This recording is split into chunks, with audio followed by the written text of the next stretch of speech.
সজীব ওয়াজেদ জয় তার কোন একটি বক্তব্যে সে বলেছিলেন যে আমাদের পরিবার আর কোন রাজনীতিতে যাবে না। Enough is enough. কিন্তু আমি উদ্বুদ্ধ হয়েছি তার আবার সে যখন আল জাজিরাতে একটা সাক্ষাৎকার দিয়েছে। তার মধ্যে যে বোল্ডনেস, স্টেটসম্যানশিপ এবং লিডারশিপ কোয়ালিটি হি প্রুভেন। এবং সেখানে স্পষ্টভাবে উনি একটা কথা বলেছেন। আমি এমন একটি বিষয় অবতারণা করতে চাই যে উনি বলেছেন মাই মাদার ইজ ওল্ড। অনেকে এটা নিয়ে সমালোচনা করেছেন। আমার কাছেও খারাপ লেগেছে। কিন্তু তার পরপরই আবার সেটা সংশোধন করে বলেছেন শি ইজ এল্ডারলি। হ্যাঁ, she is no longer gonna come back to lead the party, no longer gonna come back to politics. আমার ধারণা পশ্চিমাদের অনেক দেশ, শক্তিশালী দেশ চাচ্ছে যে যাতে শেখ হাসিনাকে মাইনাস করা যায়। সেই 111 এর সময় থেকে -2 ছিল, এখনো আছে মাইনাস শেখ হাসিনা। হয়তোবা সজীব ওয়াজেদ জয় সেই বার্তাটাই ইনডাইরেক্টলি বিশ্ববাসীর কাছে তুলে ধরেছেন যে she is no longer in politics. Could be. I appeal to the nation, whole nation, আপনার এই অনুষ্ঠানের মাধ্যমে যে please come back and take over your self. Your mother will lead behind this scene. আমিও মনে করি যে হয়তো একটা সময় আসছে, এখন তারুণ্যের নেতৃত্ব দরকার। আমরাও চাই। হ্যাঁ, Sajeeb Wazed Joy, come to the platform, take over, do not waste the time anymore. কারণ সমগ্র দলের নেতাকর্মী, বাংলাদেশের মানুষ তাকায় আছে আওয়ামী লীগের নেতৃত্বের দিকে, শীর্ষ নেতৃত্বের দিকে। এবং আমিও মনে করি বঙ্গবন্ধু কন্যা জননেত্রী শেখ হাসিনার কিছু রেস্ট এবং রিক্রিয়েশন দরকার। She needs some rest and mental peace. এবং আমরা বলি না অনেক সময় লিভ মি অ্যালোন, আমাকে একা থাকতে দাও একটু, let her to think herself. হ্যাঁ, এবং আমি মনে করি যে তাহলে উনি যতদিন আল্লাহ বাঁচিয়ে রাখবেন, উনি মূলত দলের নেতৃত্বে থাকবেন, উনি নেতৃত্ব দিবেন এবং দলের কোটি কোটি কর্মী সমর্থক কেউই শেখ হাসিনা ছাড়া অন্য কাউকে মেনে নেবে না। সে জায়গায় উনি থাকবেন, কিন্তু ওনার স্ট্রং হ্যান্ডস দরকার এবং সে দরকার ওনার বঙ্গবন্ধুর রক্তজাত। হ্যাঁ, সেই ঐতিহ্য থেকেই আসা। তাহলেই পার্টি ইউনাইটেড থাকবে, তাহলেই আবার দল ঘুরে দাঁড়াতে পারবে এবং সেটা খুব খুব শীঘ্র ঘুরে দাঁড়াতে পারবে। এটাই আমার বিশ্বাস। আপনি হুম। এতগুলো প্রশ্ন আমার মাথার মধ্যে দিলেন, একটা প্রশ্ন করে শেষ করব আজকে। সেটি হচ্ছে পশ্চিমারা কেন চায় না, কেন শেখ হাসিনাকে মাইনাস করতে চান? এটা আপনিও জানেন একজন সাংবাদিক হিসেবে। আমরাও বিভিন্ন জায়গায় আলোচনায় সমালোচনায় শুনি যে শেখ হাসিনার উপরে সবচেয়ে বড় ব্লেম আমেরিকান ডিপ্লোম্যাসিতে উনি কোথাও ছাড় দেন নাই। আমেরিকার অঙ্গুলি নির্দেশ উনি যেমন পরোয়া করেন নাই, তাদের অব্যাহত চাপ, দাবি উপেক্ষা করেছেন এবং সর্বশেষ কিভাবে বলবো যে বিগত 6 জন 7 জন বা 8 জন অ্যাম্বাসেডর যারা বাংলাদেশে সার্ভ করেছেন, যার 99% যারা আওয়ামী লীগের এগেনস্টে কাজ করেছেন। এবং সর্বশেষ পিটার হাস, সে ওই অফিসটাকে বানিয়ে ফেলেছিলেন একটা রাজনীতির কি বলবো ষড়যন্ত্রের কেন্দ্র। তো সেই জায়গাটায় পরাভূত হয়েছেন এবং তারা চান না শেখ হাসিনা কামব্যাক করুক, ফেরত আসুক। কারণ এটা তাদের রিটালিয়েশন।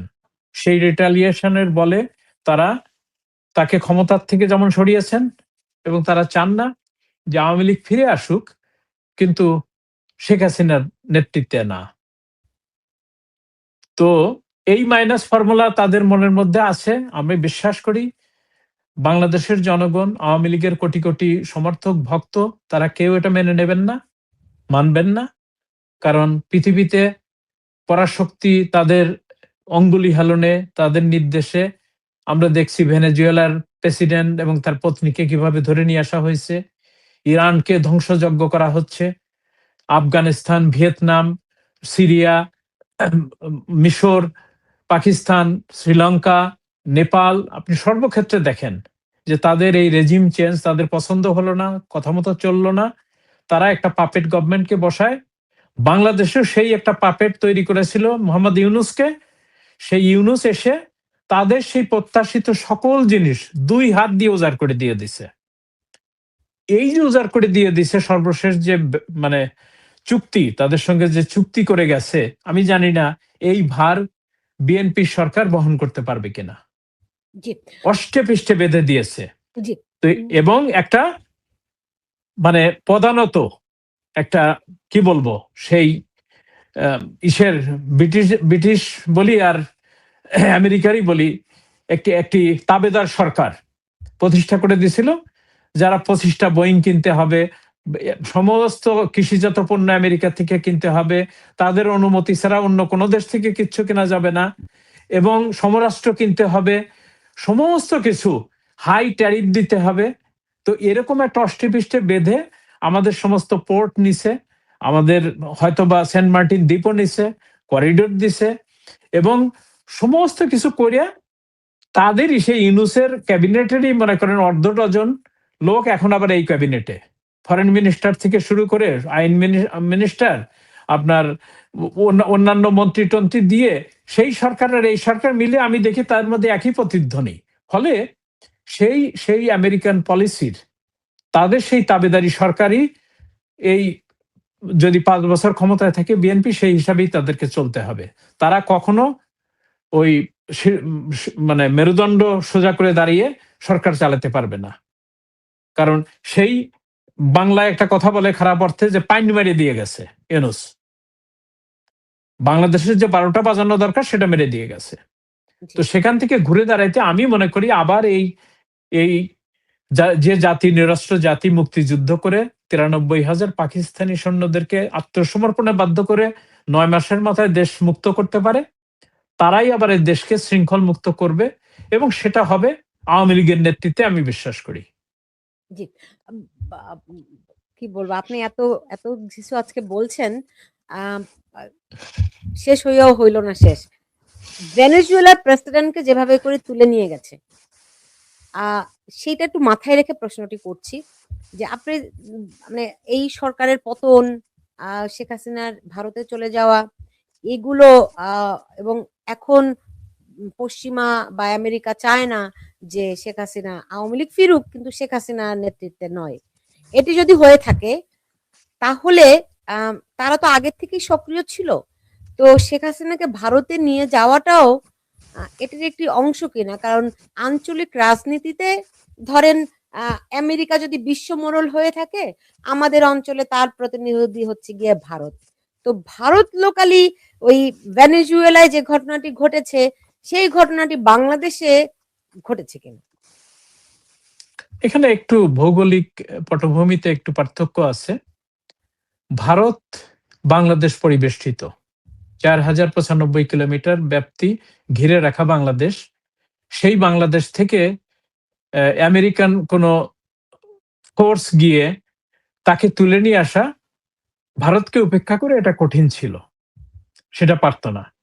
এবং এখানে ভারত একটা রোল প্লে করেছে। যেমন আর একটা রোল প্লে করেছে ভারত আমার পর্যবেক্ষণে, সেটি হলো এই নির্বাচনে ডিসাইডেড ছিল যে আমেরিকা জামাতকে ক্ষমতায় আনবে, তাদেরকে মডারেট ডেমোক্রেটিক একটা পার্টি হিসাবে আখ্যায়িত করে তাদের পিছনেই সমস্ত রসদ ঢেলেছে।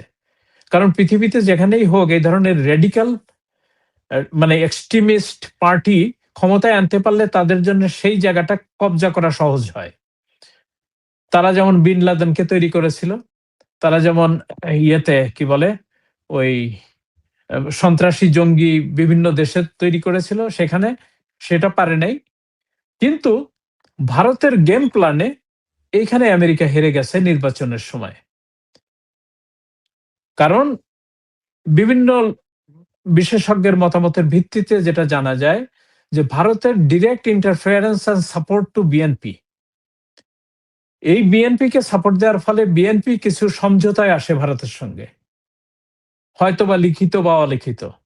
সেই সমঝোতার ভিত্তিতে একটা এক্সট্রিমিস্ট রেডিক্যাল গ্রুপ জামাত ইসলামের মতো দল ক্ষমতায় আসলে ভারতের জন্য আরো বিপজ্জনক ছিল। সে কারণে অপেক্ষাকৃত মডারেট ডেমোক্রেটিক একটি পার্টি বিএনপি তাদেরকে সমর্থন দেয়, এখানে আমেরিকা হেরে যায়। যার প্রতিধ্বনি রেজওয়ানা হাসানের মুখ দিয়ে এসছে যে জামাতের 168টা আসনে জেতার কথা ছিল, ওনারা এটাকে হইতে দেন নাই। কিন্তু আসলে ওনারা পারেন নাই হতেছে এই পলিসির কাছে যেখানে ইন্ডিয়া হস্তক্ষেপ করেছে। আমি বিশ্বাস করি ভেনেজুয়েলার ক্ষেত্র আর এইখানের ক্ষেত্রটা একটু ভিন্ন। হ্যাঁ, আর আমেরিকার রেকর্ড আছে, শুধু ভেনেজুয়েলার এই ইয়াকে মাদুরোকে নিয়ে আসছে তা না, তারা নড়িয়াকে নিয়ে আসছে পানামার থেকে, তারা হন্ডুরাস থেকে হন্ডুরাসের প্রেসিডেন্টকে ধরে নিয়ে আসছে এবং তাদেরকে অনির্দিষ্টকাল 40 বছর 45 বছর করে জেল দিয়েছে। হ্যাঁ, হয়তো বা মাদুরোর ভাগ্যেও সেটা আছে। এবং আমেরিকার প্রেসিডেন্ট ডোনাল্ড ট্রাম্প 3 দিন আগে ঘোষণা করেছেন $2 বিলিয়ন ওয়ার্থ অফ ওয়েল ভেনেজুয়েলার থেকে আমেরিকায় আসতেছে, এবং সে আমেরিকার সমস্ত তেল কোম্পানিগুলাকে নিয়োজিত করেছে ওখানে সমস্ত তেল, এবং যেখানে পৃথিবীর কি বলে 40% জি। তেল যেখানে জমা আছে সম্পদের জন্য। আমি সরি একটু ইন্টারাপ্ট করছি, মানে তাহলে কি বিষয়টি এরকম দাঁড়াচ্ছে যে ভারতীয় সাংবাদিকরা খুব উত্তেজিত হয়ে যায় যখনই তাদেরকে প্রশ্ন করা হয় শেখ হাসিনাকে কেন দেখা যায় না? তারা তার নিরাপত্তার দোহাই দেন যে যেহেতু তার নিরাপত্তা খুবই ঝুঁকিতে, সুতরাং তিনি প্রকাশ্য অন্তত ভিডিও কলেও তাকে দেখা যায় না আর কি। হ্যাঁ, তারা খুবই উত্তেজিত হয়ে যান। তো এটা একটি বিষয়। আরেকটি বিষয় হচ্ছে যে প্রশ্নটি কেমন করে করি, যে মানে তাকে শুধু প্রাণেই বাঁচিয়ে রাখা, দালাই লামার মতো তাকে আশ্রয়ে রাখা, কিন্তু তিনি রাজনীতিতে ব্যাক করতে পারবেন না। পশ্চিমাদের এই আকাঙ্ক্ষাই তাহলে ভারত বাস্তবায়ন করতে চাচ্ছে? আপনি যে উদাহরণটা টানলেন দালাই লামার ক্ষেত্রে, দীর্ঘদিন দালাই লামা সেখানে আছেন এবং দালাই লামা আবার সেখানে প্রবাসী সরকার গঠন করেছেন। ভাই আমি একটা জিনিস বলি, দালাই লামার সঙ্গে শেখ হাসিনার কোনোভাবে তুলনা চলে না, কিন্তু ভারতীয় সাংবাদিকরা বারবারই এই তুলনাটা টানেন। তুলনাটা চলে না এই কারণে দালাই লামা হচ্ছে একজন ধর্মীয় নেতা, আর শেখ হাসিনা একজন রাজনৈতিক নেতা। তুলনা চলে না, কিন্তু তারা বারবার করে এই দুটো তুলনা আনেন এবং তার নিরাপত্তার কথা দেখিয়ে তিনি প্রকাশ্য হতে পারেন না। এমন আমার এই শোতে এসে দুজন সাংবাদিক খুবই উত্তেজিত হয়েছেন এবং আমাকে বলেছেন যে আমি চাই না শেখ হাসিনা বেঁচে থাকুক। তো আমি মনে মনে বলেছি যে মার্চে যখন মাসির দরদ বেশি হয় তখন তাকে বলে রাক্ষস। আমার চেয়ে বেশি ভালো কি শেখ হাসিনাকে ভারতীয় সাংবাদিকরা বাসে? অসম্ভব। যাই প্রশ্নটাতে ফিরে আসি। হ্যাঁ জি, আমি ওভাবে বলতে চাই না দরদ কম বা বেশি। আমি ডেফিনেটলি কৃতজ্ঞতা পোষণ করি ভারতীয় সরকারকে যে তারা ক্রিটিক্যাল মোড মধ্যে নিছেন এবং তাকে আশ্রয় প্রশ্রয় দিয়েছেন।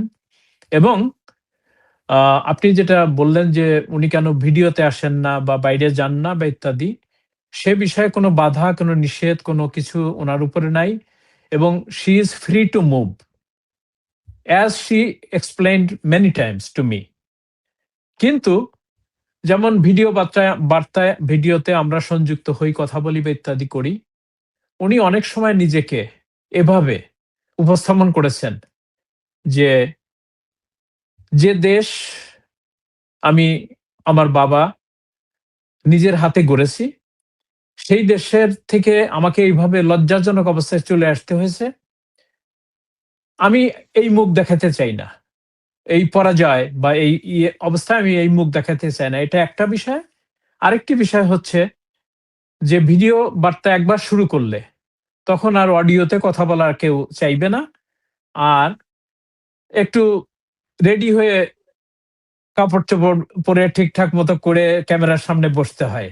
It takes time. বা এরকম আমার কোনো অ্যাসিস্ট্যান্টও এখানে নাই, বা এখানে কোনো ইয়েও নাই যে যেটা নিয়ে আমি সেই সহযোগিতাটা পাবো। আমি এজন্য আসতে চাই না। কিন্তু উনার এক্ষেত্রে কোনো বাধা নাই। বিশেষ করে ২৩শে জানুয়ারি আমরা যখন এফসিসি ক্লাব দিল্লিতে একটা প্রেস কনফারেন্স করলাম, আমি উনাকে পুনঃ অনুরোধ করেছিলাম যে, "এবার সারা বিশ্বের মানুষ আপনাকে দেখতে চায় এবং কথা শুনতে চায়। যেহেতু আপনি ১ম বারের মতো সাংবাদিক সম্মেলনে কথা বলবেন।" কিন্তু শেষ পর্যন্ত উনি আ সম্মত হন নাই, আসতে চান নাই।